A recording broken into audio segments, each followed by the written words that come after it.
ang Pangulo ng Republika ng Pilipinas, Ferdinand R. Marcos Jr. Alyansa ng pagkakaisa, alyansa para sa pagunlad, alyansa ng bagong Pilipinas. Magandang gabi, Binyan! Magandang gabi, Laguna! Maraming salamat po sa inyong napakainit na pagtanggap po sa amin, ang ating mga kandidato ng Alyansa para sa Senado. Andito po at ay hinaharap po namin at ipapakilala po namin sa inyo. At nakilala na po ninyo dahil mga sikat po ito. Please, sit down, please. Alam niyo po, mabuti naman po at kayo'y nakarating dito sa ating rally upang makita po ninyo ang mga kandidato po ng Alyansa para sa Senado. Marami pong nagtatanong, bakit po ang tawag sa grupo namin ay Alyansa?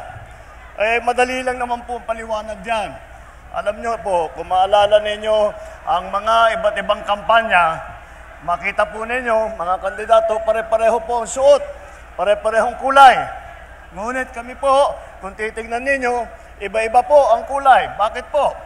Dahil lahat po ay nanggaling sa iba't ibang partido. Ngunit nag-alyansa po kami. Nag-alyansa po kami upang maipagsanib puwersa natin lahat ng pinakamagagaling sa lahat ng iba't ibang partido na sila may magsanib puwersa para tumulong po sa taong bayan, para po tumakbo sa Senado na mailuklok sila sa matataas na posisyon ng Senado ng Pilipinas dahil po nais po nilang tumulong. Nakita naman na po ninyo, narinig po ninyo ang kanilang mga karanasan. Narinig naman po ninyo ang kanilang nagawa na. At narinig din po ninyo ang kanilang mga binabalak at pinapangarap para sa ating bansa. Yan po ang ating mga kandidato. Kaya kung titignan po ninyo sila, ay na isa-isa, kikilatisin po natin isa-isa, bawat masasabi naman po natin, may pagmamalaki natin bawat isa sa kanila. Pinagsamang-hama ngayon natin, lahat itong pinakamagagaling, pinakamahusay, pinakamatatalino, pinakamasipag na mga kandidato para sa Senado. At palagay ko naman, kahit sino po natatapat po sa grupong ito ay magdadalawang isip dahil napakabigat po na makaharap itong grupong ito. Kaya ako po, sinasabi ko po, ay marami po na akong pinagdaanan na kampanya. Ngunit ngayon po ay ang pakiramdam ko ay napakapalad ko po na bilang isang Pangulo ay meron akong magiging kasama na mga magigiting na senador. Nakilala ninyo, nakilala ko na magdadala ng kabutihan sa ating bansa. Alam niyo po, sila po ay lahat po ay sila tawag kumbaga ay hasang-hasana. Sanay po sila sa trabaho ng serbisyo publiko. Lahat po sila ay ipinamigay na ang kanilang buhay sa taong bayan. Ipanimigay na ang kanilang pawis at sakripisyo para sa taong bayan, para magserbisyo publiko. Kaya po ay lahat ay may pagmamalaki natin. Hindi po ako nahihiya na iharap sa inyo, kung hindi, nais ko pong ipagmalaki sa inyo ang ating mga kandidato.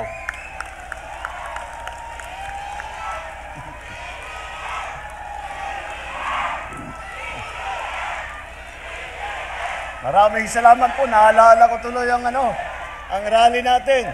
Alyansa na ang sigaw natin. Alyansa! Alyansa! Alyansa! Alyansa! Ayan po. At para hindi nyo po makalimutan, pagdating ng Mayo, na ang ating mga kandidato. Tingnan po natin. Ito pong mga kandidatong nakaharap po sa inyo ngayong gabi. Andito po, karamihan po sa kanila ay dumaan po sa Senado. At marami na nga po na kagaya ng nabanggit ni Senator Soto, mga seasoned citizens. Meron din tayo mga baguhan na papasok. Ngunit marami po sa kanila ay dumaan na sa Senado. Andyan po si Senator Cayetano. Andyan po si Senator... Uy, birthday pala ni Senator Cayetano. Happy birthday, Senator Pia. Di kita naman po ninyo kung anong klase ng serbisyo. Birthday na birthday niya. Magpaparty sana. Kung tayo lang, magpaparty tayo sa kasama ng mga pamilya namin. Siya gusto na, nandito siya sa Binyan, kasama ninyong lahat. Kaya po, ang mga naging senador po, si Senator Cayetano, si Senator Lacson, Senator Lapid, Senator Pacquiao, Senator Revilla, Senator Soto, Senator Tolentino po, ay maaasahan po ninyo ito. At sila po ay hasang-hasa, sanay na po, alam po nila ang gagawin. Si Senator Soto nga, hindi lamang senador, kundi naging Senate President pa po. At masasabi ko po, dahil nung senador po ako, siya po ang Senate President namin. Kaya naman po, nakikita namin, nagtatalo-talo kami mga senador, panay ang debate namin. Kung minsan hindi magkasundo, ay nakahanapan po niya ng paraan. Kaya magaling na Senate President po itong si ating Senator Tito Soto na naging Senate President noon at magiging senador muli sa darating na Mayo. Ang kalahati naman sa ating mga kasamahan ay dumaan sa mababang kapulungan. Naging congressman po. Ang mga naging congressman po dito sa ating grupo ay si Congressman Abalos, Congressman...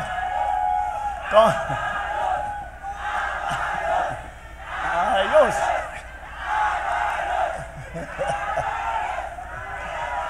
Malakas ang pala natin ngayong gabi. Si Congressman Abalos, si Congressman Binay. Si Congressman Binay nga, seatmate ko sa Congress. Kaya po kami nakatagal ng ilang termino sa Congress dahil lagi kami naghahalakhakan habang binibigay naman namin ang oras sa trabaho. Andyan din po ang naging congressman, Congressman Cayetano, Congressman Pacquiao,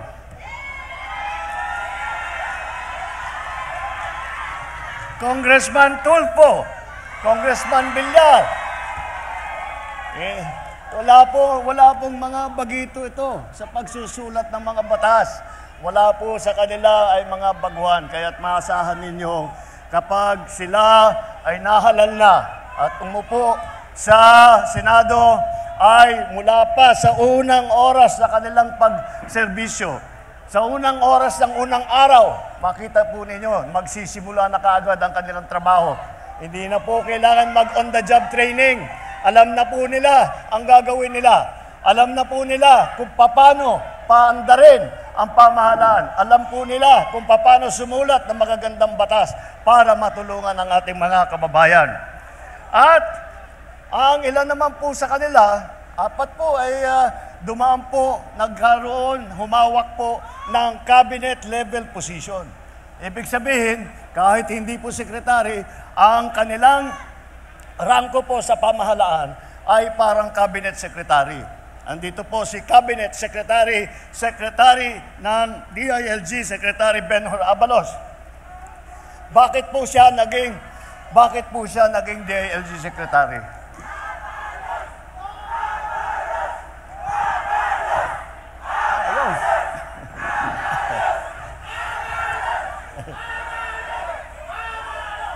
Alam niyo po, kaya po naging DLG Secretary po si Benhur Abalos dahil po nung ako'y umupo bilang Pangulo ay naghahanap po kami ng pinakamagagaling para ilagay sa kabinete. Sa DILG po, local government po, ay nag-isip kami ng malalim at iniisip namin sino ba ang sa mga kilala natin ang nakakaunawa na mabuti sa mga trabaho na ginagawa ng ating mga local government. Sino ba ang sanay na makipag-ugnayan sa iba't ibang local government na pinagkakasundo para maging maganda ang koordinasyon ng local government at saka national government. Isa lang po naisip natin, kaya siya po ay ginawa nating DILG Secretary Benhur Abalos. si Erwin Tulfo rin, siya po ay naging DSWD Secretary. Ganon din po. Nung ako'y unang umupo bilang Pangulo, iniisip ko, DSWD, ang trabaho ng DSWD ay magdala ng tulong sa mga naging biktima nasa lanta, sa bagyo, sa lindol, sa bulkan, at walang masipag na tumulong sa tao. May tunay na puso na nagmamahal sa kanyang kapwa Pilipino. Ay pagka iniisip po natin, sino nga ba yun? Ang taong walang ginawa, pagkagising hanggat matulog, wala na pong ibang ginawa kung hindi isipin kung paano tulungan ang mga maliliit at mga nangangailangan, ang mga naaapi at mga walang boses. Kaya po, ang naging DSWD Secretary ko po ay si Secretary Erwin Tulfo.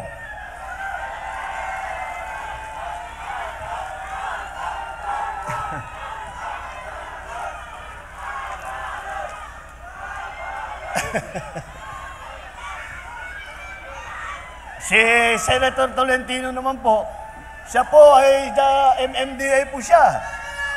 Metro Manila Development Authority. Napakahirap po na trabaho yan.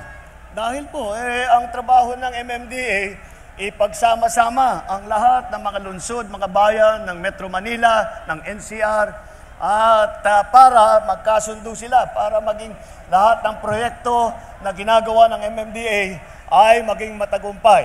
At yan po ang kanyang ginagawa. At nung panahon po niya, meron po akong maikikwento sa inyo. Nung kami po ay nasa Tacloban, nasa Leyte po, nang pagkatapos po ng Yolanda, kami na nandun, kami na tiga roon, ay nagmamakaawa na sa national government na magpadala ng tulong. Nag-aantay po kami ng kahit ano, na relief goods, kahit na ano, tubig, kahit na ano, na maiparating sa mga naging biktima ng Yolandang napakalakas na bagyo. Alam nyo po, nagulat po kami. At nakita namin, may truck na dumating na MMDA, dala-dala po ni Senator Tolentino. Dala-dala niya. Sabi ko, biruin ninyo, galing pang Maynila, na ipaabot niya hanggang sa Tacloban, Leyte, hanggang sa Samar, pinaabot niya yung kanyang heavy equipment. Kaya hanggang ngayon, kami po na tiga Leyte, kami po na mga waray-waray, hanggang ngayon ay nagpapasalamat po kay Senator Tolentino sa napakalaking tulong. Marami po siya nasalba na tao dahil sa kanyang ginawa. At tungkol din sa Yolanda, ang ating butihing Senator Ping Lacson, siya po ang namuno siya ay naging Presidential Assistant for Rehabilitation and Recovery. Ang ibig sabihin po, siya ang namahala ng pagdaan na ng bagyong Yolanda. Siya po ang namahala para sa pagpatayo ng mga bagong bahay, pagpaayos ng mga kalsada, pagpaayos ng mga iba't ibang motor system, lahat yung kuryente namin, ay siya po ang namahala niyan. At marami kundi po sa kanya, ay palagay ko hanggang ngayon naghihingalo pa ang Eastern Visayas. Malaki po ang pinagbago ng Eastern Visayas dahil sa trabaho po ni Senator Ping Lacson. Ngunit bukod pa ron, kahit na cabinet level position yun, si Senator Lacson naging hepe ng PNP, hepe ng pulis ng buong Pilipinas. At hindi ko makalimutan, pag unang-unang press conference niya, nung ginawa siyang chief PNP, ay sabi niya, susukatin daw niya yung mga bewang ng mga pulis. Dahil pagka malalaki daw ang tiyan, hindi makatrabaho ng mabuti. Kaya naman makita mo yung mga pulis ngayon, malalakas ang katawan at handa na magserbisyo. At noong panahon po niya, bilang chief PNP, yun ang panahon na ng approval rating ng PNP ng ating buong bansa ay ang pinakamataas na approval rating na naabot ng PNP. Hanggang ngayon po, sa buong kasaysayan po, hindi na naulit yon. Hanggang ngayon po, hindi pa naulit yon. Kaya po, yan po ang mga performance ni Chief Ping Lacson nung panahon niya sa PNP.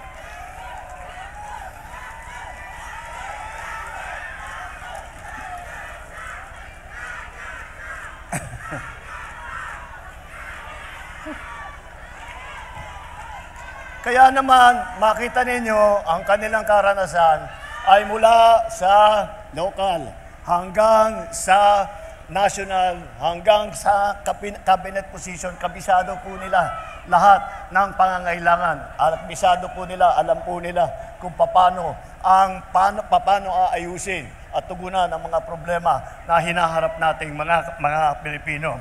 Ilan po sa kanila din, kaya local government, pag-usapan natin. Ilan po sa kanilang naging gobernador. Andiyan po ang gobernador ng lungsod ng lalawigan ng Pampanga, ang ating butihing gobernador, Governor Lito Lapid, na ikwento yata niya sa inyo kung ano yung mga nagawa niya. Kung makita po nyo ang Pampanga, parang Laguna po. Ang bilis ng pag-unlad. Ang ganda po ng naging development doon.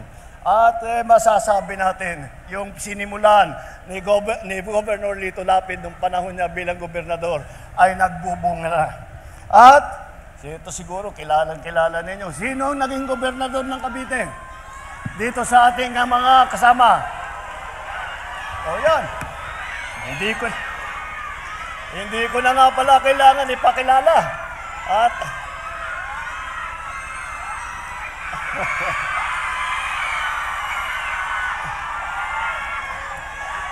ang ating gobernador ng Cavite, Governor Bong Revilla.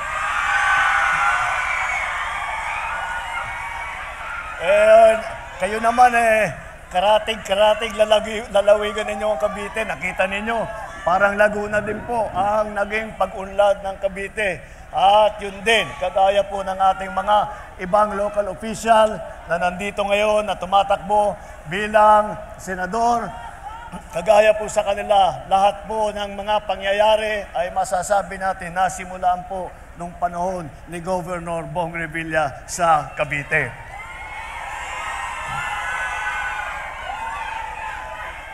Meron din po tayo mga mayor ng malalaking lungsod.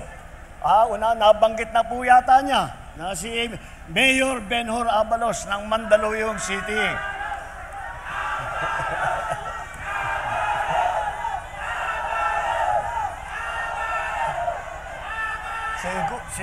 Masarap siguro yung merienda ninyo at malalakas ang boses ninyo. Nagpakain yata si Benhur. Siya po ay naging mayor ng Mandaluyong at nung panahon niya bilang mayor, marami po siyang sinimulan. Marami siyang mga inisyatibo. Kaya po, marami siyang natanggap ng mga premyo at kinikilala po siya bilang isa sa pinakamagaling na mayor sa buong Pilipinas. Kaya yan po ang ating naging mayor, Mayor Benhur Abalos.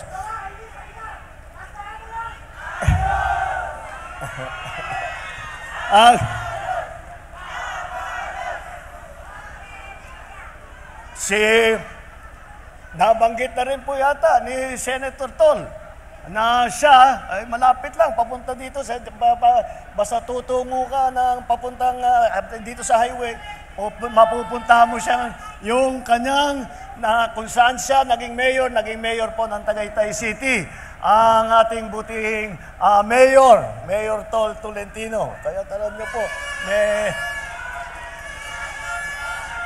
may experience din po sa local government. At tatanong ko sa inyo, alin ang pinakamayaman na lungsod sa buong Pilipinas?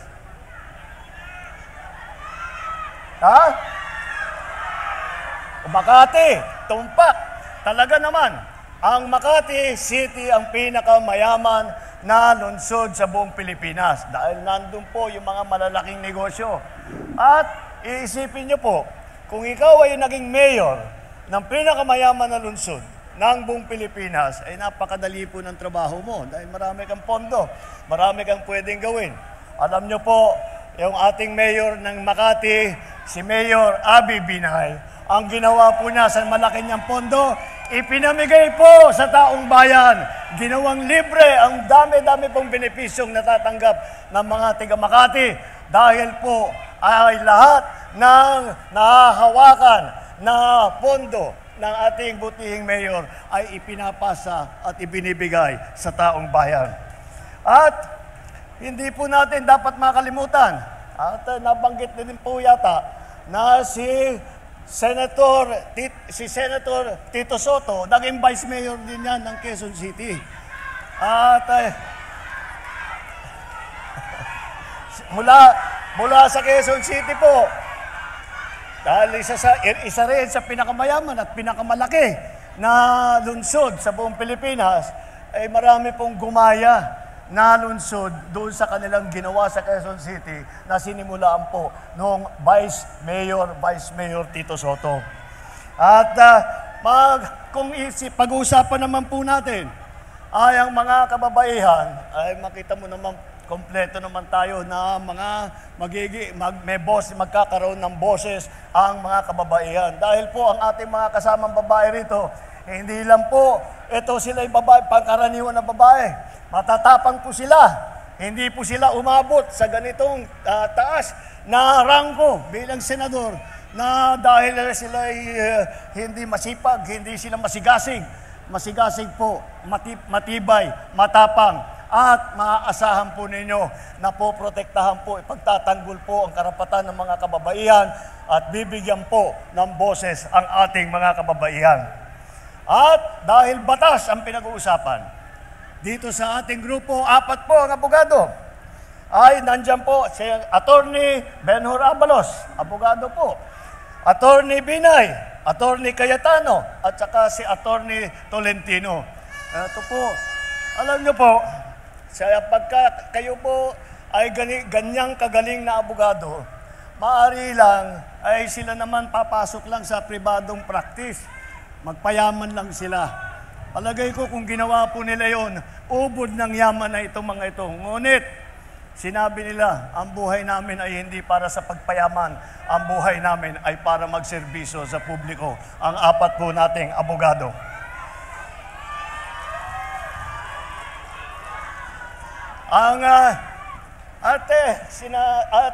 Tignan naman po natin na baka naman karamihan ng ating mga kandidato ay tiga Maynila. Hindi. Ang Calabarzon, 3 kaagad 3 kaagad ang kandidato ninyo mula sa Region 4A.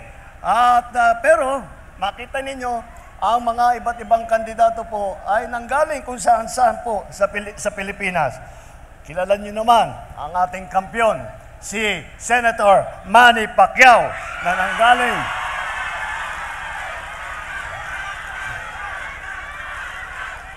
nanggaling po sa Bukidnon, sa Jensan, sa Langani.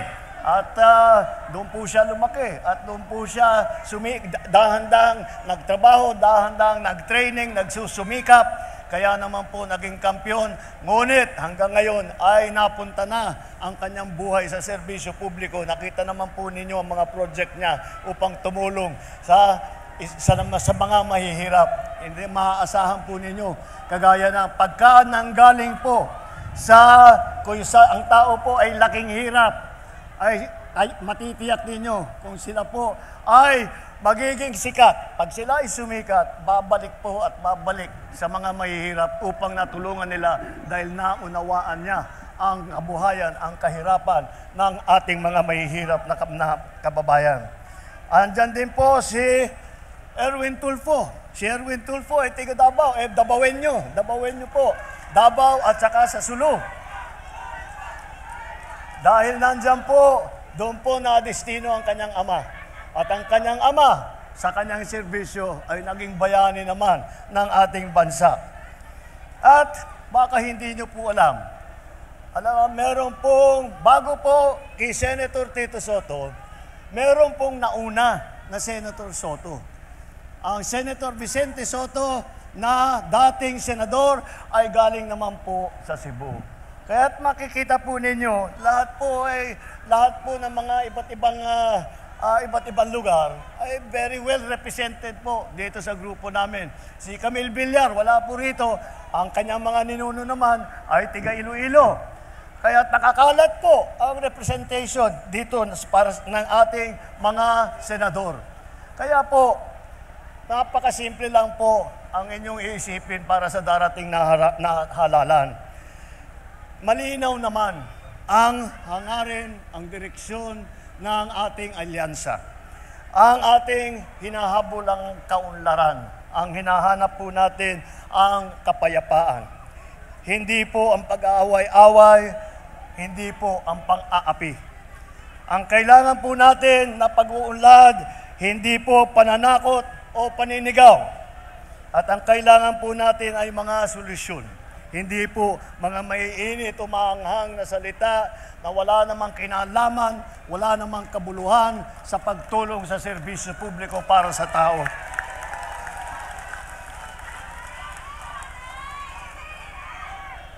Ang ating mga kandidato ng alyansa, kasama po natin sa pagtataguyod ng interes at kapakanan ng bawat mamamayang Pilipino. Ipapaglaban natin ang ating soberanyo. Kapaglaban natin ang ating mga karapatan sa pamamagitan po ng diplomasya at ng dignidad ng Pilipino. Hindi natin isusuko kahit 1 pulgada ng ating teritoryo na hindi tayo kailangan sumunod sa kahit sino pang dayuhan, kahit pa sila ay makapangyarihan at nananakot sa atin. Tayo po ay mga Pilipino at may panindigan at paninindigan po natin na tayo ay may karapatan na ipagtanggol ang ating minamahal na Pilipinas, na dapat ang makagamit ng kayamanan ng ating bansa ay dapat naman ay ang Pilipino rin. Sa laban naman sa krimen, alam nyo po, wala po dito sa amin ang naniniwala na ang paglaban sa krimen, ang paglaban sa droga ay kailangan pumatay ng libo-libong Pilipino. Hindi po ganun ang tamang paraan upang pagandahin ang kapayapaan, upang malabanan ang krimen, upang pabagsakin ang mga drug lord. Hindi po pumatay ng Pilipino. Ang tamang paraan ay tiyakin na para matiyak natin ang kapayapaan, ay bigyan po natin ng magandang suporta ang ating mga kapulisan. Bigyan po natin ng magandang suporta ang ating mga local government. Magsumulat po tayo ng magagandang batas na tunay na magbibigay ng kapangyarihan sa ating mga kapulisan, sa ating mga local government leaders para maitigil lahat ng mga nangyayaring krimen, para maitigil lahat po ng mga nangyayari para pagkalat ng droga, para sirain ang buhay ng ating mga kabataan. At pagdating naman sa ekonomiya, ay sa aking palagay naman, huwag na po tayo papasok sa mga illegal na mga industriya kagaya ng Pogo. Hindi po natin yan kailangan. Yung Pogo na yan, ang nangyari dyan, lahat po ng krimen ay nanggaling, maraming krimen ang nanggaling doon. Ang karahasan ay dumami dahil po sa Pogo. Kaya po tinanggal na po natin. May tunay po na solusyon dyan para sa trabaho at para sa ekonomiya. Ang solusyon ay ang tunay na trabaho, kabuhayan, suporta sa mga maliliit at sa mga nangangailangan. Kaya po, magkaisa po tayo. Magkaisa po tayo sa ating alyansa. At huwag natin gawing alyansa lamang nitong 11 na tao, 11 na kandidato na tumatakbo bilang senador na kasama sa alyansa. Samahan niyo po kami. Samahan niyo po kami at magka-alyansa rin tayo. Magkapit-bisig po tayo at sama-sama po natin pagandahin ang buhay ng bawat Pilipino. Magsama-sama po tayo, magtulungan po tayo, mag-alyansa po tayo muli upang ipagpalabanan ang kahirapan, upang labanan ang krimen, upang labanan ang mga drug lord na pumapasok dito sa Pilipinas. Ito po, hinaharap ko po sa inyo ang ating alyansa na siyang gagawa at siyang magtatrabaho upang pabalikin ang kapayapaan dito sa ating minamahal na Pilipinas. Maraming salamat po. Ang Pangulo ng Republika ng Pilipinas, Ferdinand R. Marcos Jr. Isang masigabong palakpakan para sa alyansa, para sa